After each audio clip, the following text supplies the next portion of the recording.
Hey everyone, welcome back to the Leadership Project with your host Mick Spears. Our vision is to inspire all leaders to challenge the status quo. We bring you weekly topics and thought-provoking guests to get you to stop, reflect, and think about what it means to be a leader in a modern world. Our aim is to help you become the leader you wish you always had, as we learn together and lead together. Today's episode is brought to you by Pat Flynn and his team at SPI, or Smart Passive Income.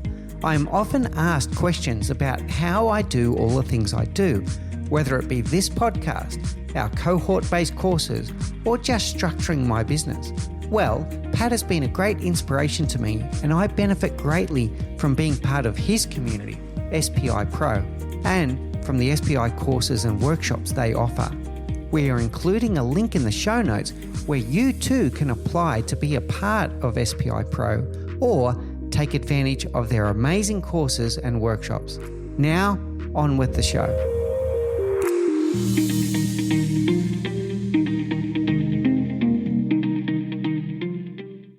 Hey everyone, and welcome back to the Leadership Project. I'm greatly honoured today to be joined by Richard Newman. Richard is the CEO and founder of an organisation called Body Talk, and they are the global leaders in evidence-based communication training. His research on communication has been published in the esteemed Journal of Psychology, and he's the best-selling author of the book, You Were Born to Speak, and I'm really interested to hear more about that. He's also the recipient of the coveted Cicero Award for speechwriting. And today we're going to dig deep into topics around the science of storytelling, around personal presence, and around something that he calls leader's lift, which has really piqued my curiosity. And at each turn, we're going to think about, well, what is the lesson there from this communication expert? What are the lessons that we can apply to become better leaders? So without further ado, Richard, please say hello to our audience. Tell us a little bit more about your very interesting background and what led you to be with us today. Thanks, Mick. Well, I really appreciate you having me on the show. So to give you a bit about my background, communication is an area I've always been completely fascinated with. And so from the age of 18, when I was just leaving high school, I decided that I would do something a little bit unusual. So I ventured off to the foothills of the Himalayas, where I was living in a little Tibetan monastery for 6 months, where I was teaching English to monks. And the big challenge being that when I got there, they didn't know how to speak any English at all. They spoke Tibetan, Nepali, and Hindi, and I spoke a bit of French and a bit of German, but there was no common language whatsoever. So I had to figure out, how am I going to use body language and tone of voice to connect with them, and to, first of all, figure out where the lesson was going to be and get things started, and then to help them learn my language. And during the course of 6 months, I discovered that there's so much more to body language and tone of voice than perhaps we realized day after day, that we could communicate a huge amount. And by the end of that experience, they could have a good conversation in English, and I could make a good conversation in Nepali, which was the main language of the area. And I came back to the UK just fascinated by this experience. And I'd always had this longing to study communication more so, but also to study acting. And so I went to a London acting school, professional acting school, for 3 years, where I was really studying about, storytelling, stage presence, how to use your voice, how to use your body in a way that would help people on stage and in the audience feel something about your words. And so very shortly after that, I really put these skills together of the teaching and the acting background, and then was working with building up my own business on communication training. And the first big project that we had was working with a well-known Formula One racing team, where I ended up hosting over 1,000 events for them in the space of 5 years, so 200 events per year, where their sponsors would come in from all over the world, people who are spending sort of $40 or $50 million a year to put a sticker on the side of a car that's being raced at 360 kilometers per hour. And I was there, and a couple of my team were there as well, to help bring that information to life, to take that science, turn it into a compelling story, and make sure that these people were captivated by the experience. And coming out of that, we then took a huge range of techniques that we'd gained through the experience to build what we teach today. And sort of 2 decades later, I'm still running this company and teaching people worldwide, in person and virtually. Well, fantastic, Richard. And first of all, congratulations on your success, and your own story is inspiring. And thank you for sharing that with us. There's quite a bit already there to unpack. I want to go straight back to the foothills of the Himalayas. How do you start a conversation where you're teaching someone a language where you don't have any common language to begin with? Yeah, it's a great question.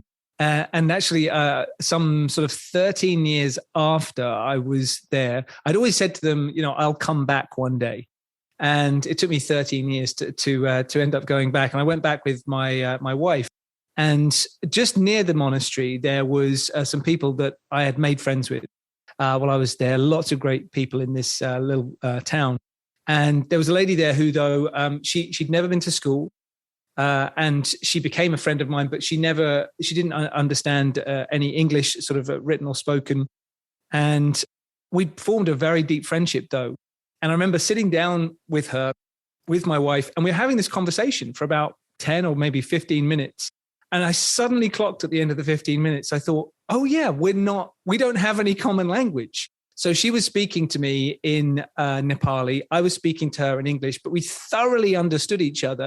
I'd learned from her that her son, who I knew back 13 years ago, had grown to be way taller than her and had flown off to Dubai. The word that she said that I knew in English was Dubai, and that he'd become a carpenter and he was very successful and happily married. And she'd explained all of these things to me without saying anything in English, just because her body language and her eyes, her facial expression, her tone was expressing so much to me that I was understanding every word. And it reminded me of what that was then like when I was working with the monks. Now, when I'd been there for a while, I had to get quite inventive with how I would try and put messages across. So at one point, I was teaching prepositions.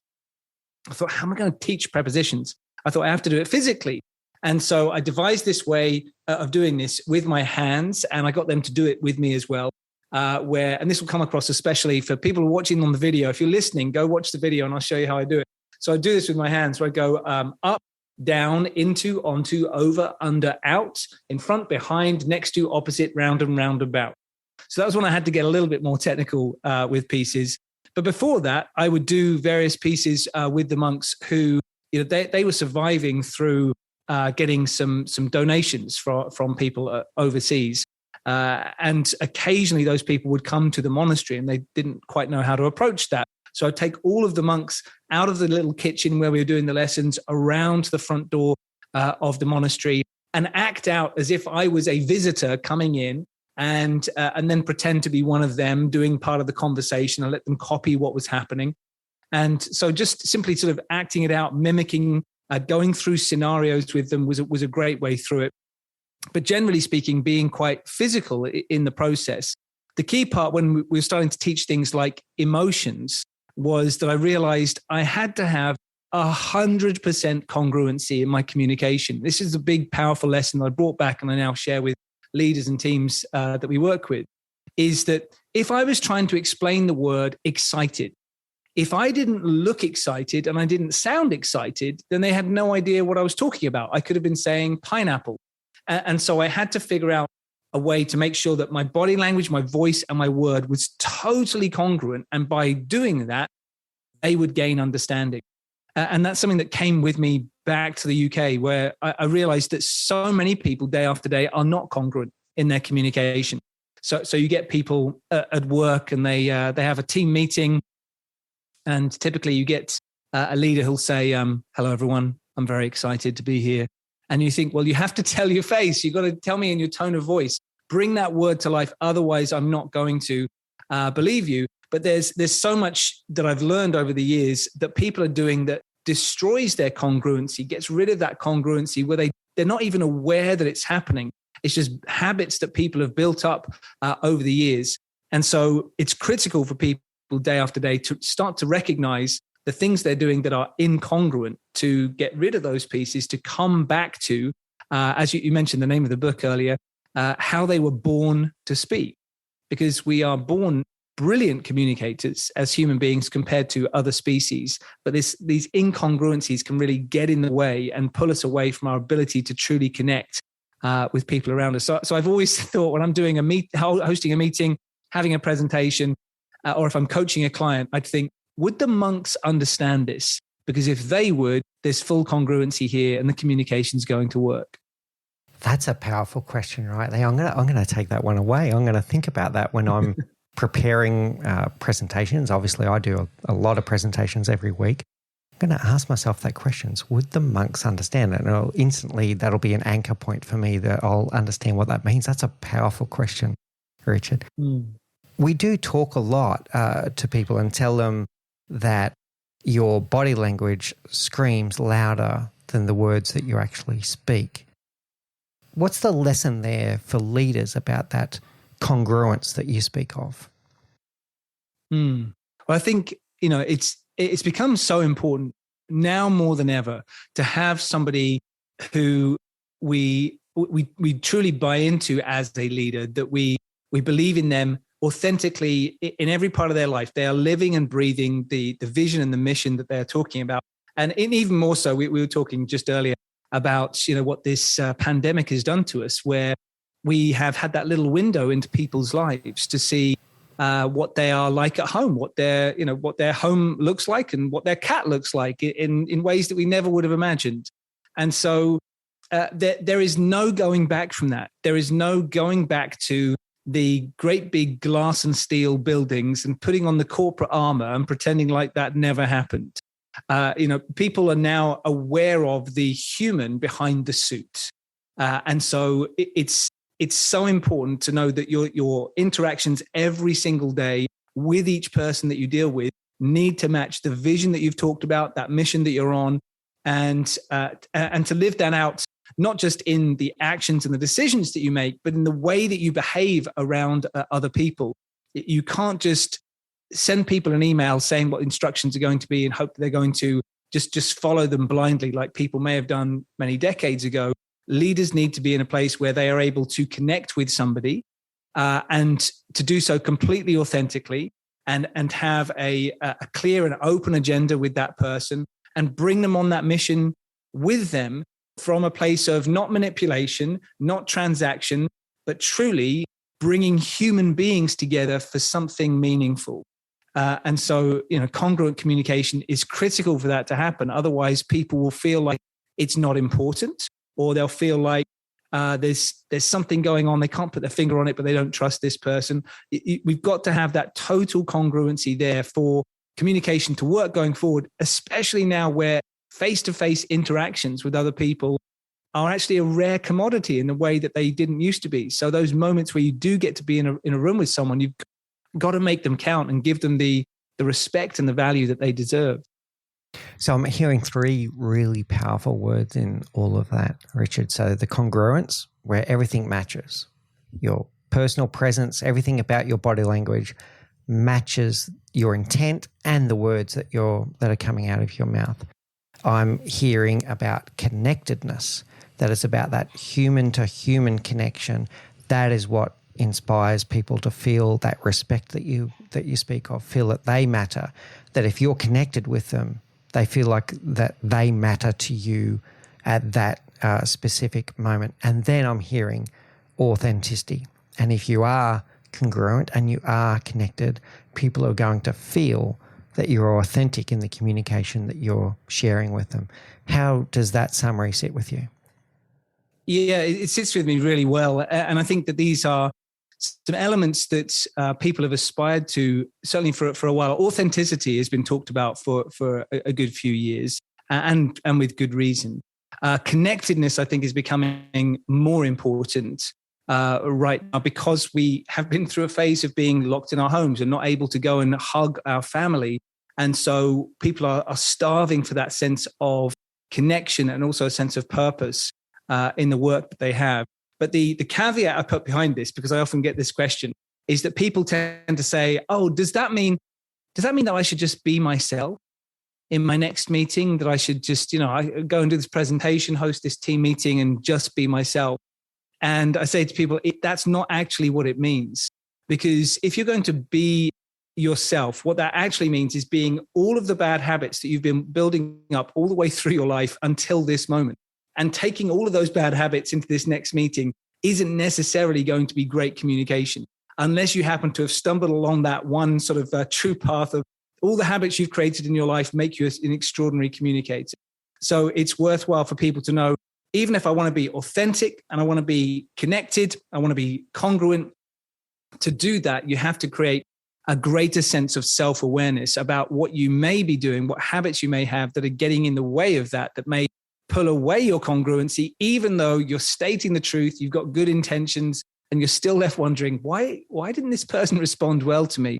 So there's still that sense of greater awareness and working towards that congruent communication. Yeah, let's unpack that a little bit. That's really interesting, Richard. So yes, show up as your authentic self and be there and be in the moment. But you're also talking about your own self-awareness, right? So are you saying, or what role does that self-awareness play in the presence that you're having in that meeting, whether it be virtual or in a physical environment? Sure. So let's talk about having a team meeting. So many leaders who work with us have a fear or a reticence around speaking to a group of people, whether that's their team, or it could be speaking to the board, or it could be speaking at a conference. And those events are going to become more important now and for the next year or so, certainly, because they are less frequent. And suddenly there feels like there's more of a build-up towards those moments. And when people go in there, let's say, for example, they've got a really serious message to give, which might be along the lines of, we absolutely must finish this by 4:00 on Thursday. Now, that's the message. That's the outcome you want from everybody in the meeting. Now, let's imagine it, though, that you say it in a way that is not congruent. And this is what typically leaders tend to do, or anybody actually who stands up at the front of a room, is imagine someone who is standing at the front of a room and they're just slightly swaying from one hip to the next, back and forth, maybe leaning casually on one hip for a moment, then leaning casually on the other hip, maybe just leaning off to one side for the whole time. What they're doing is that they're physically comforting themselves, potentially through the nerves or the stress of a situation. But by so doing, they're standing in a position that is off center.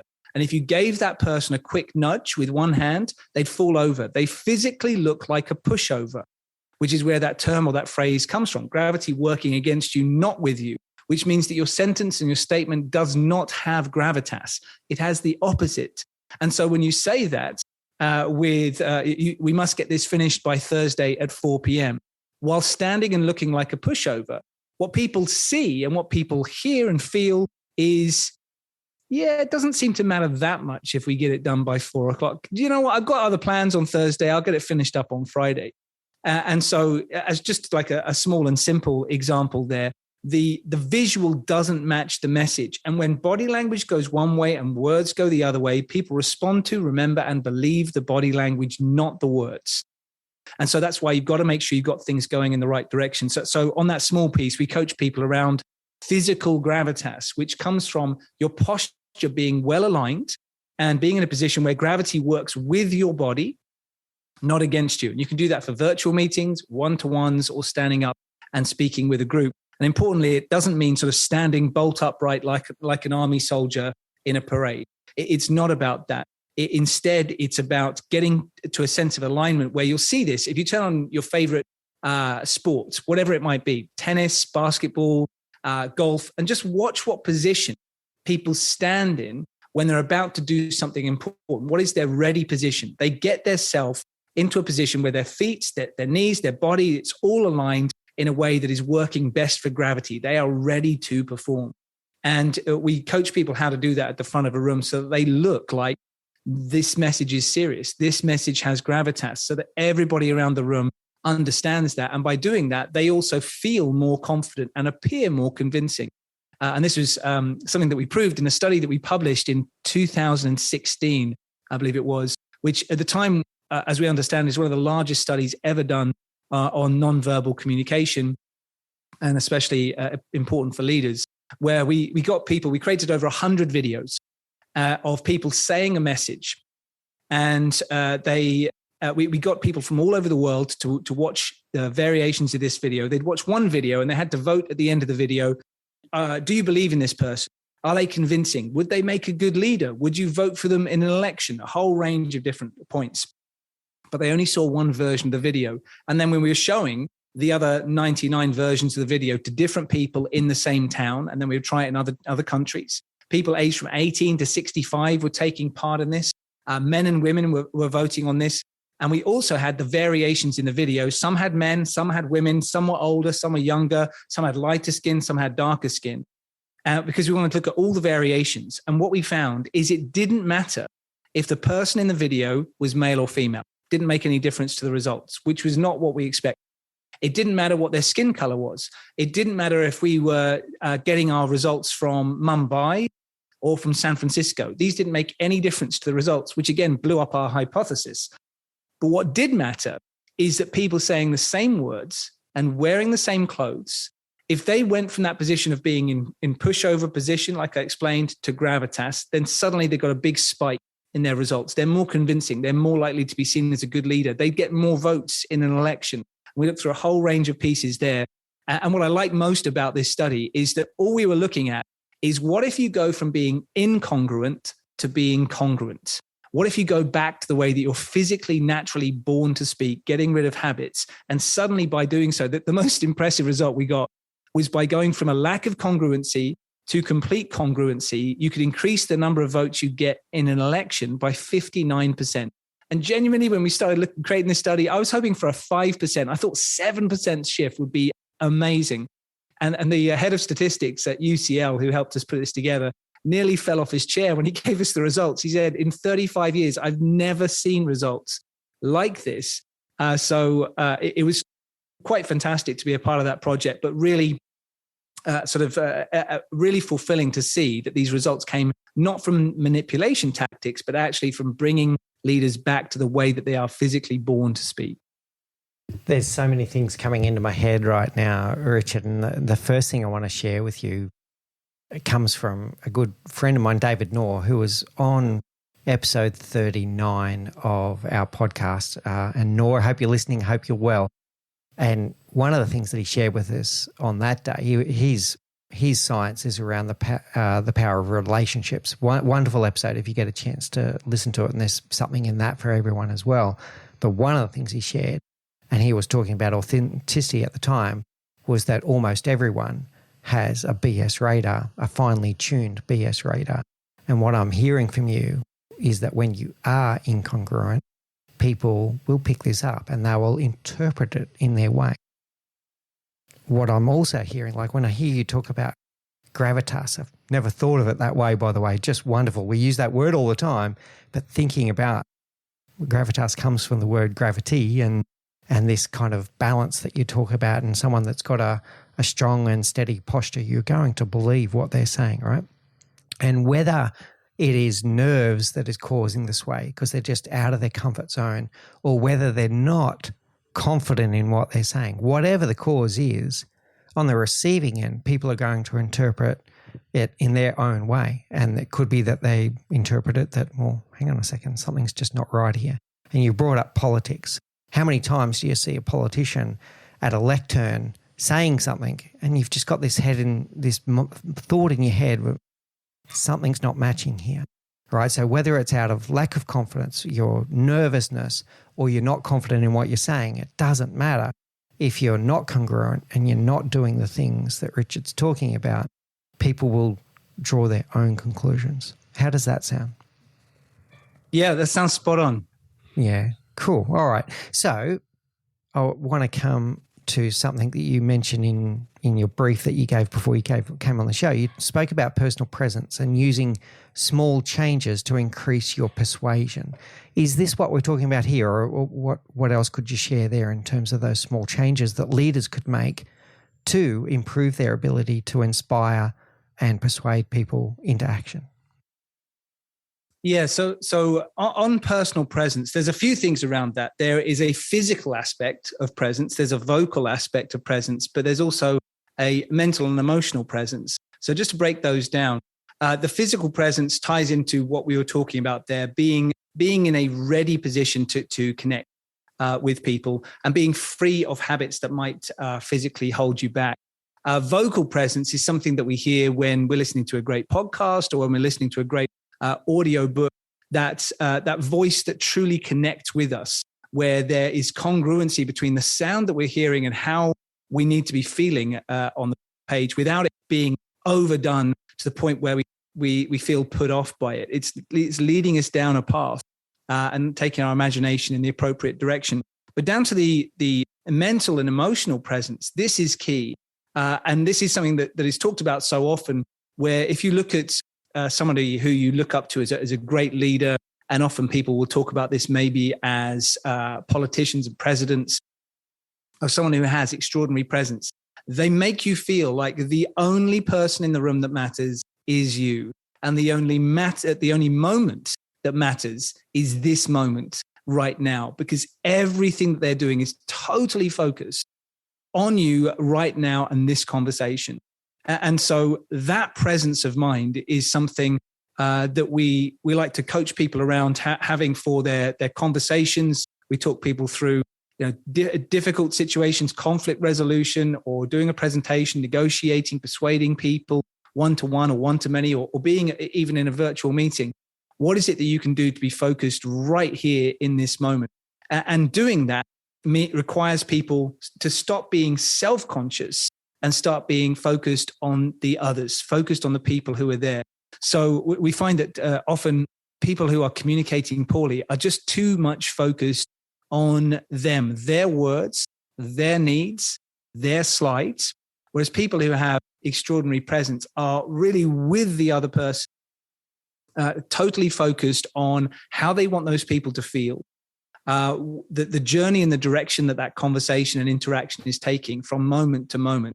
And to get there, part of the coaching we give people on this is around the mindset, getting to a place where you've primed your mind before an event so that you can show up as the best version of yourself, getting rid of any nagging thoughts, getting rid of the priorities that you've got and that burning to-do list and all of the different pieces that you need to get to after this meeting, to make sure that you're focused on your core values, what's important to you, and who is this person right in front of you in the journey that happens. So when somebody does that with us, we feel it. And particularly if we're in a room with somebody, you get a genuine sense of that the wavelength that person is on. But you can still get there in a virtual meeting, because you show up and you realize the person cares, they're interacting. They're not just here going, okay, and next slide and next slide. You feel that there is a sense of a rhythm and a collaboration that is happening between the people who are there on the call. So presence really needs to be approached from those three different sides. And if you get the three of them together, it's utterly compelling.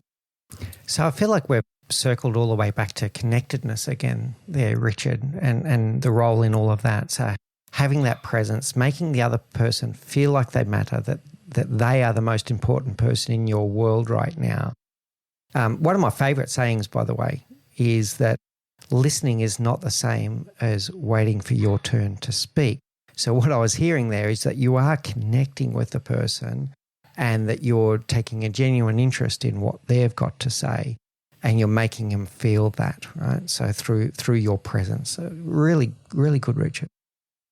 I want to now flip it then and talk it from the other angle. So we've been talking about your own personal presence and the way you portray yourself in the world.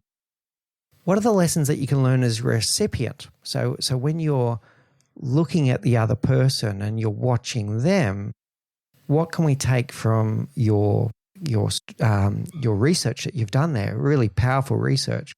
What can we take as leaders when we're looking at someone else that's communicating with us to pick up more than what they're saying? Yeah, and this is one actually that people have been fascinated with the growth of us doing virtual meetings. So many people have said, look, I just don't know how to read a room anymore. How am I supposed to understand how people feel? And for me, it's actually in many respects gone in the other direction, because if you imagine when you're in a standard meeting room, boardroom situation, you'll have people who are sat maybe 7, 8 meters away from you, something like that, and lots of other things, sort of desks and chairs around. But when you're having a virtual meeting, the person that you're speaking to is less than a meter away. Even if there's 7 of them, they're right there in front of you. So I always encourage people to make sure that, have gallery view on and get the people who you're speaking to all right there in front of you, as close to the lens of the camera as possible, so that you can be feeling like you're speaking to them directly, and then you can look around and take a look at their faces. And an exercise that we like to do on this is that we give people a script to read, where we say it's a script of 2 people talking to each other. And we say, okay, read this and tell us what you think is happening in this situation. And people will come up with sort of random guesses about, something to do with there's a tenant and maybe there's like a landlord there. They don't really know each other. They don't care about each other. They don't like each other. Maybe they're aggressive towards each other. It's sort of an argument. I'm not really sure. They're taking all of this from just the words. And then we play them the clip. So it's a clip from a well-known movie. And we say, here's the sound. Just have the sound and the words. And now you tell me what's happening. And then they say, oh, these people, they really care about each other. And well, maybe he's more fond and she's less fond, but just notice how she's much happier by the end of the conversation. So just listening to tone. And then we say, okay, and now watch the visual as well and see what happens. And what people gain from this is that they realize the words by themselves. If you're in a meeting and you're just tuning into the words, you're going to go off in all kinds of wrong directions about what is actually happening. It's not going to give you the information, the whole picture that you need. And frankly, if it was going to, you don't need a meeting. Just email the person, send them a text. But we all know how many times that goes wrong. If someone receives a text, they could read it in a different tone of voice. They get a different message. So everyone talks to us about in this situation, the tone gave them a huge amount, but the visual gave them everything they needed to know. And so that's a nice lesson to think about when you're in a meeting. You spoke there about the importance of listening. Is that we encourage people to do 3 layers of listening, which is definitely listen to the words. You can think about, what are the negative words you're hearing? What are the positive words you're hearing? What are the emotional words you're hearing? Is there more negative words at the beginning of this interaction or at the end? What are the standout emotional words? And the emotional words are when you listen to something that's actually sort of slipping out in the background. Often what you hear is there's lots of factual, logical words in the foreground. And at the end of the sentence, somebody says something a little bit emotional, and then they move on to the next sentence. And it's that piece that is almost hiding behind the other words that is worthwhile hanging on to. Don't dismiss it and think that could be something useful. I don't know. I'm just going to notice that it was there. Then listen to the tone behind this. Then listen to the overall body language. And to come back to what we talked about before, just notice, okay, this person is saying something they seem to mean, the voice seems to mean it, but there is a bit of shake and a bit of stress about the body. Maybe they're feeling under pressure about this. Maybe there's more going on here than the person can tell us. Maybe we really need to support our leader right now in this situation. And so do be aware of looking at the whole person, just as we would do with friends and family members. If you get to know people really well, then, parents will know this. Your child walks in the house and you instantly know if something's wrong. And we tend to, as children, we'll show that more readily than when we're older. But if you're in a long-term relationship with anyone, they walk in the room and if they've had a great day or a bad day, you're reading everything from just the way they walk and they move.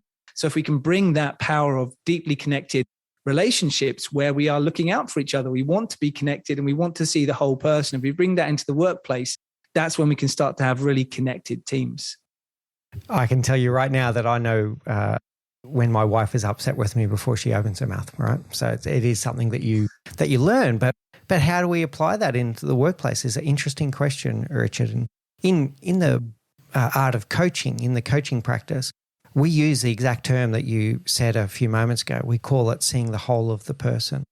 And we can tell, you can get finely tuned into seeing when someone's in a reflective space where you might actually just say nothing for a while and let them process whatever it is that they're reflecting on, because it could be something very powerful that's going to come out of their mouth next, or noticing shifts in their stance, in their facial expressions, their eyes, noticing.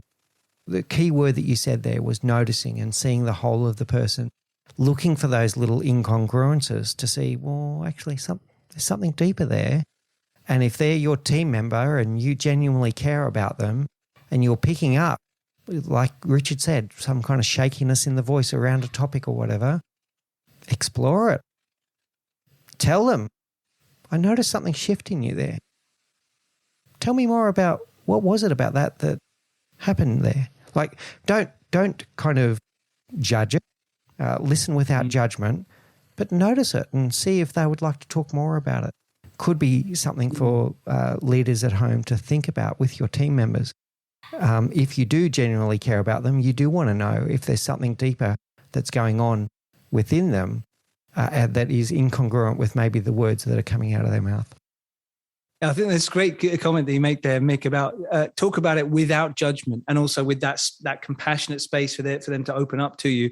To tell you a funny story about this, I think it was about 15 years ago, I was invited on a radio show to talk about body language. And straight away I thought, this doesn't sound like this interview is going to go that well, because the radio host, I was just waiting on the line, and he probably didn't know that I was listening at that point. They were about to go to an ad break and they were going to bring me on. And he said, so coming up after the break, we got Richard Newman talking about body language. That should be interesting. And went to the ad break. And I thought, oh, what have I done to offend this guy? Like, what am I walking into in this situation? And so he came back from the ad break and he said, so here's Richard Newman, talks about body language. Richard Newman, body language is a whole pile of rubbish, isn't it? And I said to him, it sounds like you've had maybe a negative experience with this subject. Can you tell me a bit more about that? And he said, yeah, well, there's this guy in my office. And the other day I was in a meeting talking to my boss, and I just happened to scratch my nose. And this guy said, that means you're lying. I've seen it on the TV. And I wasn't lying, because I just had an itchy nose. And so sometimes people have seen that little bit on the TV in some sort of crime show, and they think that they know everything about a person. And I said to him, is there anything else about this? And he said, yeah. The other day I was just sort of standing talking to a colleague, and I folded my arms. And he said, you're being really defensive. Why are you folding your arms? I've seen it on the TV. And the guy said, I wasn't. I was just cold. I was wearing a short sleeve shirt, and there was air conditioning nearby. And so exactly as you said, Mick, you've got to, in these situations, just if you do notice something, be aware that you're noticing something the person hasn't vocalized at this point, and just give them the space to maybe talk, check in with them, check in with compassion without judgment. So you give them the space to be able to open up to you if they want to. And just to finish the story about the radio host, once I talked him through this, and I said, that doesn't sound like the right way to approach body language. That's not how it works. He suddenly flipped and said, really? Could you tell me what it really is then? Because he knew that I wasn't there to sort of judge or poke fun or any of those things, but actually to give it the seriousness that the area deserves. Oh, thank you so much for sharing that. I love that. I'm going to remember that, and it's going to help me to always be mindful. I'll use that as an anchor as well to be mindful about not being judgmental and just noticing and allowing the person to space to, if they want to, talk about what's going on with them at that moment. I want to circle back one more time to the foothills of the Himalayas and with the Tibetan monks. Can I ask, what did you learn about yourself during that experience? Oh, wow. So much. I mean, for me, it was a transformative experience. There I was, 18 years old when I arrived there. I'd never been overseas without my parents at this point. And I had to learn so much in the way of being self-sufficient, of sort of those general survival skills, just even to get there, to be able to find this monastery, which was not that easy to find. Up in sort of northeast India. I learned, I think it was there that I learned, actually, I quite like silence being in this monastery. It was there that I began to discover that, I'm an introvert. I'm okay with that. What does that really mean? I'm happy spending this time where many people who were going off to do that gap year of teaching abroad experience were going with pairs or with groups of people, or maybe even a dozen people going to a particular area. But I was very comfortable in the idea of going and being there by myself.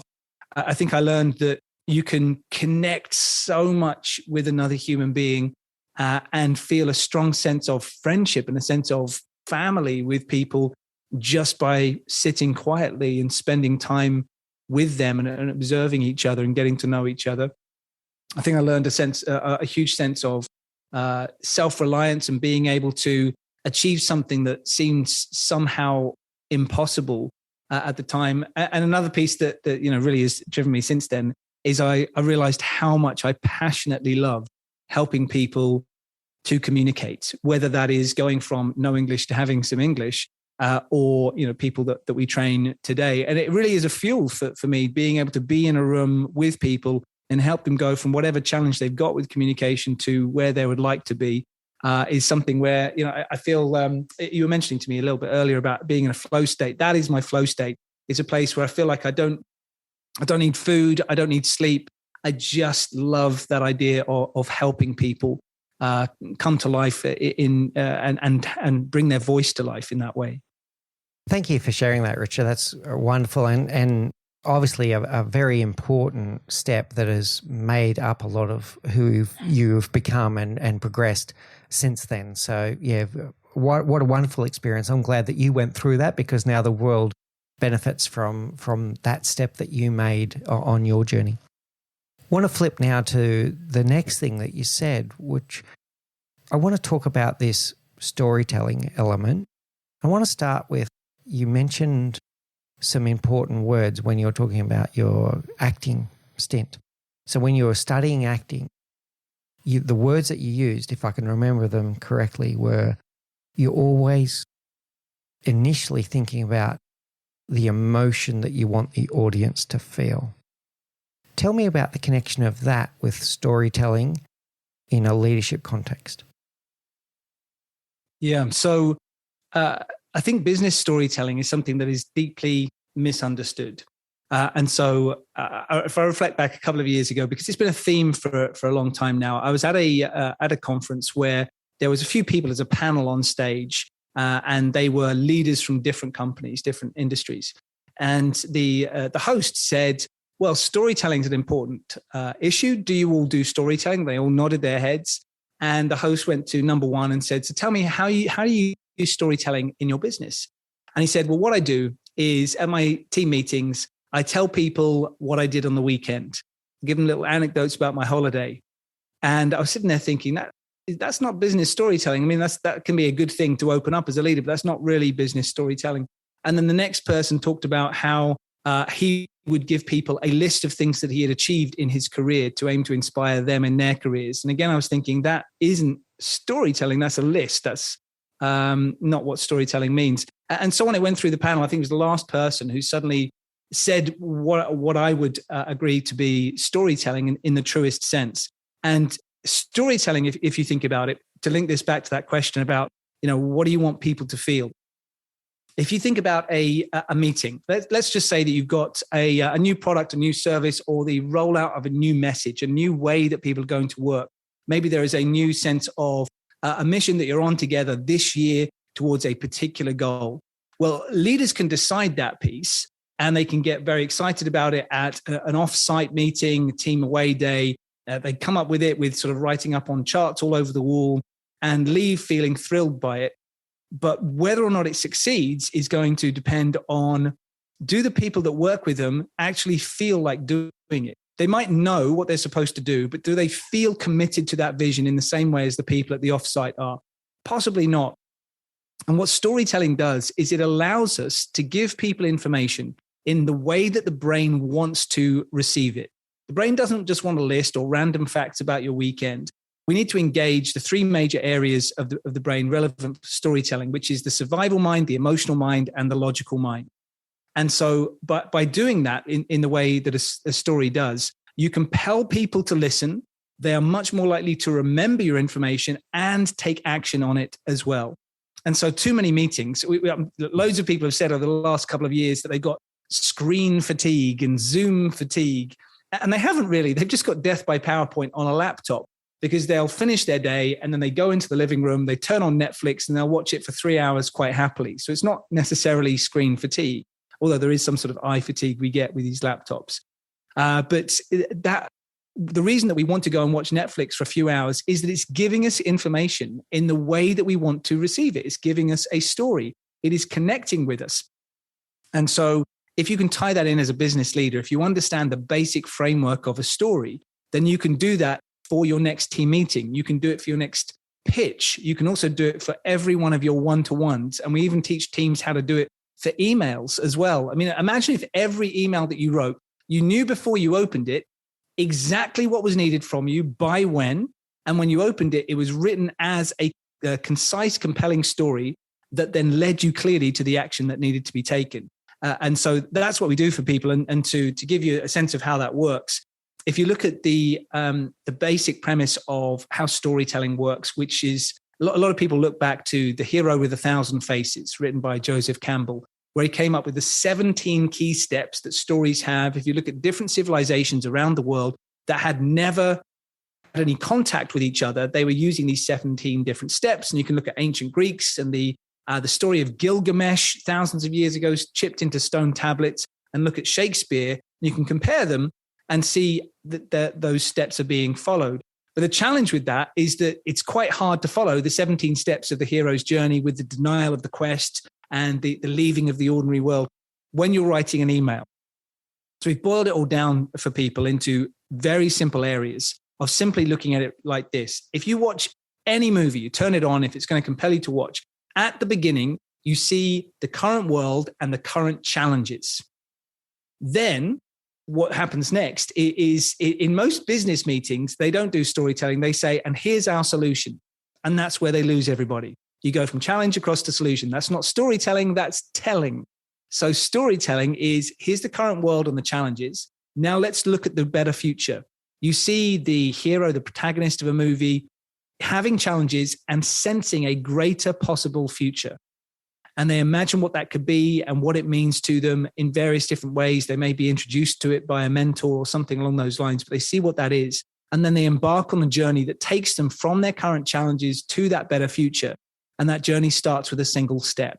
You can take all of that into a meeting with your team. Let's say you're doing a rollout of a new initiative, something like that. The way to do it is you have to talk about the context, the current challenges, and not dive across to the solution. Talk about this vision of this better future, not why it's better for the company and better for the leadership. It has to be better for Bob, who you're speaking to right now, and for Anne-Marie that you're speaking to. They need to understand what that better future means for them, what the journey looks like, and the first step they can take as they leave the room. And if you do that, you're doing everything that a great story would maybe take 3 hours to do in the space of sort of a $300 million budget.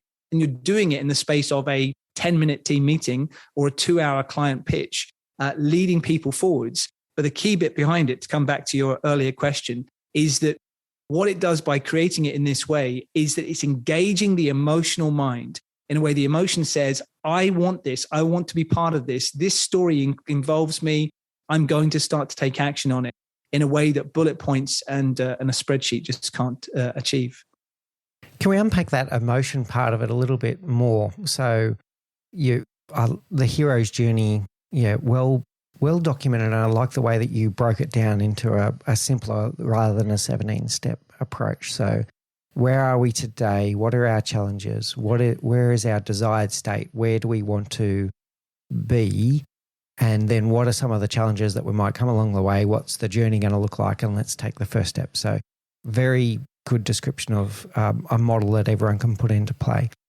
How do we make sure that it's playing to the person's emotion rather than just saying facts and going, here we are, this is where we need to be, and here are the challenges, here are the first steps? How do we make sure that there's an emotional element in there that people will remember and get their buy-in and engaged into? Yeah, so I mean, I firmly believe that for a leader to be effective, they need to understand from their team, what does each person care about that is not related to money and time? So, of course, people in different businesses around the world, they have to make money. They have to do it in a certain amount of time. Otherwise, the business collapses. So money and time are important. but each person has different values that they care about, things that are driving them in their work, things that drive them in their family life, things that give them a sense of meaning and fulfillment, and also values that are particularly at stake right now, which could be for them the added weight and pressure of working from home while they've got 3 cats and 2 kids that they're homeschooling, and the pressures that they're going through. What is driving them right now? What is most important to them beyond the needs of the business? And what would be a much greater future for them, which might be different for each person? It could be a sense of respect. It could be a sense of fulfillment. It could be improving their personal reputation. It could be a whole range of pieces. And so that's where the emotion comes in, because you can say, look, the numbers at the moment are 120. And we want to get the numbers to 145. Go do it. And nobody's interested in that. It's just ridiculous. Nobody ever, as a child, when they're asked, what do you want to be in your life? Would you want to be an astronaut, or what do you want to be? They don't say, well, I want to get the number 120 up to 145. Forget it. But what they do care about is what's driving them, which is their core personal values. And as a leader, it's important to be able to understand that and to have conversations with the people we work with to understand what's happening for them right now, how do they feel about it, and what is driving their behavior. And by doing that, you get connected to them on a human level. You feel more connected. And when you explain information that's important through the power of a story, you're going to be able to connect their emotions, because it's connected with their identity, their core sense of purpose. And that is what drives a protagonist through a story. And that's what also can drive your team to take important and ongoing action towards those goals. I feel like we've uncovered something really important here, Richard, that there's a common theme in everything that we've discussed today when it comes to leadership of your team, and this word connectedness, and taking the time to treat your team like they matter, to make them feel like they matter, taking the time to understand who they are, what drives them, what their personal values are. And the more that you know about your team, the more you can now use Richard's approach with storytelling in something that's going to draw out an emotion that will actually be impactful to that individual, right? So it's all about this human connectedness. Really take the time to understand your team. What makes them tick? What gets them out of bed every morning? What makes them proud? What makes them frustrated? Whatever, all of those, once again, emotional words. The more that you know your team, the more that you can inspire them into meaningful action, whether it be through storytelling, or if we think all the way back to noticing any shifts in them, like all the way coming back to the body language stuff. When you've taken the time to know your team, it's then that you can notice changes that are out of the normal because you're used to them. Like I said before, I know if my wife is upset with me before she even opens her mouth because I know her. You need to get to that level with your team where you can notice out of the norm behaviors where there's something going on there and something that you want to explore and know more about out of genuine care for that person. And then building up that knowledge of who they are is then going to make your storytelling incredibly powerful because you'll be playing to your audience and being able to pitch your story about that vision of the future in terms that resonate with them and motivate and inspire them. Any reflection on that summary that all of these things are connected to connectedness? Yeah, I absolutely believe it because, in order for anybody to be led in any organization, in any team, they've got to feel that they matter, that the person that they're being led by cares about them, that there's a sense of importance and purpose about them being there. And so, where leadership, if we can call it that, many years back, decades back in corporations might have come from your job title, the hierarchy, and giving direct instructions and people feeling that they should follow them because they were grateful for having a career ladder, perhaps. But these days, that sense of true connectedness is something that people are craving. People are starving for this sense of connection where we've been missing it so much over the last couple of years. And so many people have left their companies and decided to go and work somewhere else or maybe start their own thing or just be freelance because they're not feeling connected. And so we have to make sure in our organizations, in our teams, in our family, in our community, that people feel connected with us, that they feel a sense of importance and care with us in each interaction, because that's core to us. It's core to our humanity, core to our sense of worth, and the value of being here on this planet and being alive is that need that human beings have to connect with others. And so the more that you can do that, the more that you can bring that to life in your interactions and ensure that that's happening with the other interactions and protecting that sense of the culture with the team around you, then the better off that people are going to feel, the more they're going to want to be part of that team and help that team succeed. Thank you, Richard. Wonderful summary. And I think that might be a good segue now to talk about Leaders Lift. So you talk about having one secret that transforms your influence and your ability to inspire, motivate, and lead. What is Leaders Lift? Yeah, so Leaders Lifting is just a very simple concept that brings together everything really that we've been teaching for more than 2 decades, which is that for me, I believe that the purpose of an interaction is to elevate the other person or the other people. So they go from a negative or a neutral state to a positive or a more useful state. And if you can do that, then the person will enjoy having spent time with you and look forward to spending time with you again. And you can do this in the hardest of situations and the simplest of situations. Of course, you can do it if you're going to inspire your team. Of course, you're going to do it at like a sales kickoff with lots of investment happening and rewards and bonuses that are going to happen there. But I encourage leaders and people in general to think about this in the hardest moments that you have. And so many of us have had really hard situations to deal with in business and in life over the last couple of years. And so if you can think in yourself, firstly, before you approach your day, lift yourself, get yourself to the place where you feel that you're primed and ready for doing everything that you can for your organization to serve the other people around you. So you've lifted your mind, you've lifted your state, so you're ready to go into each interaction to lift others. But once you've done that, once you've focused on yourself, you then need to focus outwards on the people that you're speaking to think, my job here in this very tough conflict resolution, in this challenging conversation with a member of staff who hasn't been performing and has been disruptive, my aim at all times is to stay lifted in myself and to help lift this person. And at all times, it should never be patronizing. It should never be judgmental. It comes from seeing the greatness in that person and helping them to see it in themselves as well. And if you truly have to do it, it cannot be a manipulation. And this is so powerful to come right back to the beginning of where my company started, is that when I came home from working with the monks and I studied acting, the little transition that happened was that my hairdresser was talking to me one day and he said, what is it that you do? And I talked to him about, the journey that I've had with the monks and studied acting.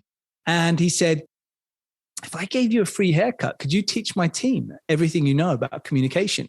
And I said to him, I can't do that. I don't do that. Maybe you've misunderstood. He said, no, you're going to do it. I'm going to give you a free haircut. You're going to do it. And he saw something in me that I had no idea I was capable of. And I came back, I did this, I got a free haircut. And I thought, thank goodness that went okay. And I was about to leave. And he said, when are you coming back? We want you back next week. And then I got a phone call sort of a few sessions on from an engineering company where this guy said, I've just had my hair cut today and I hear that you're the UK's best communication expert. Can you come and train my team? And I said, sure. And then had to figure out, okay, how am I going to get a website and how am I going to get like business cards and start this rolling, and did it. And just word of mouth took off. And it took off because one person saw something in me that I didn't know I had.